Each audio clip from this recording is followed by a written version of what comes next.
1100 কোটি টাকার প্রতারণা করা হয়েছে এবং এর পেছনে একটা বিরাট চক্র কাজ করছে। একদম সত্যি কথা বলছে। This is nothing but the spider's net, মাকড়সার জাল। মাকড়সার জাল যেমন একের সাথে একে, কেন আপনার কাছে এটা বলছি, এই এপ্রিল মাসে মার্লিন গ্রুপের মার্লিন নিয়াসা বলে এক আনন্দপুরে এখানে যে বিশাল রেট হলো, একই রকম একই কায়দা, একই হাওলার টাকা সাদা কালো টাকাকে সাদা করা পরীক্ষা। আপনাকে একটু বলে দিই, এই যে পিএমএলএ অ্যাক্ট যে রেটটা হচ্ছে, এটাতে দুটো জিনিস মারাত্মক রয়েছে। সে মারাত্মকটা কি? বার্ডেন অফ প্রুফ, যে তাকেই প্রমাণ করতে হবে যে এটা হচ্ছে কি আমার অর্জিত অর্থ। আরেকটা আরও মারাত্মক রয়েছে, সেটা হচ্ছে কি যে আপনারা বোধহয় অনেকে জানেন ওথ নেওয়া।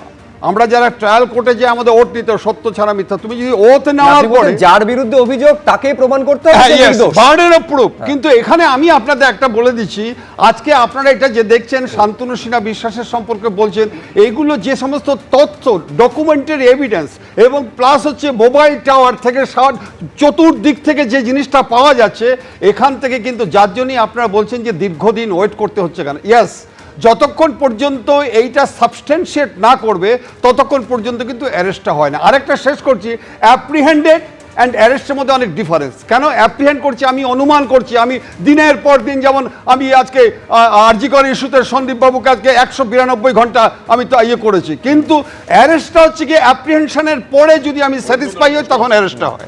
চন্দন ঘোষ চৌধুরী, প্লিজ। চন্দন, আমি চন্দনের কাছে আসি। আজকে যদি তাই হয়, একটাও তো প্রমাণ করা যায়নি, এত অভিযোগ চন্দন ঘোষ প্রমাণ তো একটাও হয়নি।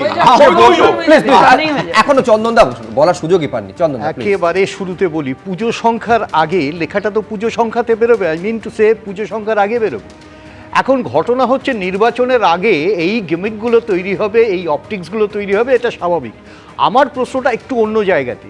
আমরা কি জানি না যে অপরাধী নেটওয়ার্কে কারা কারা পশ্চিমবাংলার তৃণমূল সরকার এবং তাদের নেতাদের দ্বারা বিভিন্ন সময় এই নেটওয়ার্কের মদতদাতা? আমরা কি জানি না কোথায় কোথায় তাদের এই নেটওয়ার্ক চলে? আমরা তো এটাও জানি যে এই সোনা পাপ্পু যার নাম উঠেছে, সে কাদের প্রোডাক্ট, কিভাবে প্রোডাক্ট, এবং সবথেকে বড় প্রশ্ন, ওর সাইড লাইনগুলো কিন্তু ইন্টারোগেটেড হচ্ছে অথচ তাকে খুঁজে পাওয়া যাচ্ছে না। এটা একটা অদ্ভুত ম্যাজিক। কিন্তু এই ম্যাজিকটা তৈরি করলেন কারা?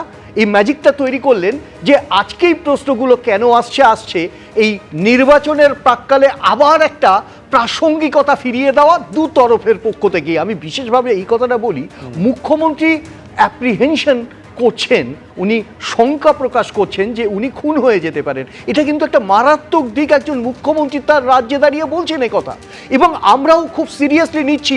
আমরা বিশেষভাবে সিরিয়াসলি নিচ্ছি তার কারণ হোল নেটওয়ার্কে অপরাধীর সংখ্যা এত বেশি। এক একটা জায়গা থেকে তুমি দেখো, আনন্দপুর থেকে দেখো, কসবা থেকে দেখো, এবং তার সাথে পুলিশ অফিসারদের ইনভলভমেন্ট দেখো, তাদের প্রাইস পোস্টিং দেখো, তাদের গোপন আতাত দেখো। এই হোল সিস্টেমের যে নেটওয়ার্ক, সেই নেটওয়ার্কটা মুখ্যমন্ত্রীর চোখের সামনে ঘটছে। এবিপি আনন্দ, এগিয়ে থাকে, এগিয়ে রাখে।